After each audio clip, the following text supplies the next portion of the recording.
اعوذ باللہ من الشیطان اللعین الرجیم بسم اللہ الرحمن الرحیم۔ السلام علیکم یا علی مدد۔ مومنین و مومنات کی خدمت میں آج ایک بے انتہا مجرب اور آزمودہ ترین نماز استغاثہ امام زمانہ عجل اللہ تعالی فرجہ شریف کا وظیفہ عمل لے کر آئے ہیں۔ یہ نماز مومنین نے خصوصی طور پر منگل والے دن بعد نماز مغربین پڑھنی ہے، یا آپ اس کے علاوہ شب جمعہ میں بھی اس 2 رکعت نماز کو، استغاثے والی نماز کو لازماً پڑھی ہے۔ اور اس کے بعد ایک چھوٹا سا مختصر ترین وظیفہ عمل ہے۔ یہ نماز استغاثہ امام زمانہ کسی بھی ناممکن ترین حاجات کی قبولیت کے لیے بے انتہا مجرب ترین ہے۔ بڑے بڑے علماء اپنی مصیبتوں اور پریشانیوں سے نکلنے کے لیے، امام زمانہ کے ساتھ اپنے تعلق کو مضبوط کرنے کے لیے اس نماز کو لازماً پڑھتے ہیں۔ نماز استغاثہ امام زمانہ کو آپ اس نماز کو پڑھیں گے، آپ خود دیکھیں گے کہ آپ کی نماز ختم ہونے سے پہلے اور اس مختصر ترین عمل کے ختم ہونے سے پہلے جو آپ نے نماز کے بعد کرنا ہے، آپ کا ہر مسئلہ حل ہو جاتا ہے۔ آپ اپنی آنکھوں سے معجزات کو ہوتے ہوئے دیکھیں گے، آپ کا ہر ناممکن ترین کام ممکن ہو جائے گا۔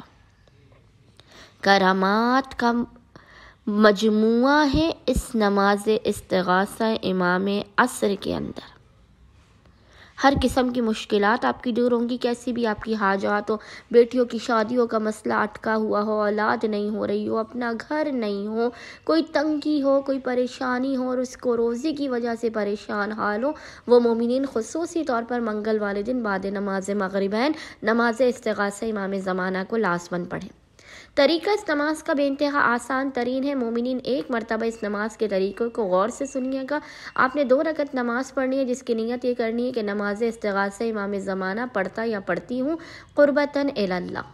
نماز کی نیت کرنے کے بعد آپ نے کرنا یہ ہے کہ اس نماز کی 2 رکعت میں، ہر رکعت جو نماز کے 2 رکعت نماز ہے، 2 رکعت نماز کی ہر رکعت میں آپ نے الحمد جب پڑھنی ہے، تو الحمد میں جب آپ اس آیت پر پہنچے ایاک نعبد و ایاک نستعین، یہ آیت آپ نے 100 مرتبہ پڑھنی ہے۔ ایاک نعبد و ایاک نستعین، اس ذکر کو آپ نے 100 مرتبہ پڑھنا ہے، اور جب آپ 100 مرتبہ اس آیت کو پڑھ لیں تو پھر آپ سورہ الحمد کو مکمل کریں اور کوئی دوسری سورہ پڑھیں۔ دوسری رکعت میں بھی آپ نے ایاک نعبد و ایاک نستعین 100 مرتبہ ہی پڑھنا ہے، 2 رکعت نماز کو مکمل کرنا ہے۔ نماز کو مکمل کرنے کے بعد آپ نے کھڑے ہو جانا ہے۔ زیادہ بہتر یہ ہے کہ آپ نے اس کھڑے ہونے والے عمل کو، جو نماز مکمل ہونے کے بعد مختصر ترین عمل کرنا ہے، وہ آپ زیر آسمان جا کر کریں۔ آپ نے 2 رکعت نماز مکمل کرنے کے بعد کھڑے ہو جانا ہے، اور کھڑے ہو کر دعائے فرج، یاد رکھیے گا، دعائے فرج الہی عظم البلا، یہ آپ کو مفاتی میں امام کی زیارات کی کتابوں میں ہر جگہ مل جائے گی۔ اکثر لوگوں کو یہ زیارت ازبر یاد ہے، الہی عظم البلا۔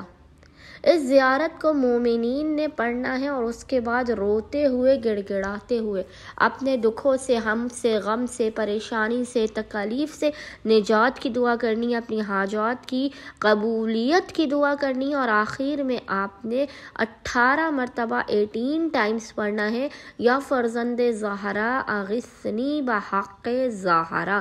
اس ذکر کو آپ نے 18 مرتبہ پڑھنے کے بعد خداوند متعال کو حق صاحب العصر والزمان علیہ السلام کا واسطہ دے کے اپنے دونوں ہاتھوں کو بلند کر کے اشک بار آنکھوں کے ساتھ گڑ گڑاتے ہوئے اپنی مشکلات کے خاتمے کی اور اس کو روزی میں برکت کی، اپنی حاجات کی قبولیت کی دعا کرنی ہے۔ انشاءاللہ تعالی خداوند متعال آپ کی ہر حاجت کو آپ کو عطا کر دے گا، ہر بلا مصیبت پریشانی اور مشکلات کا آپ کی زندگی سے خاتمہ کر دے گا۔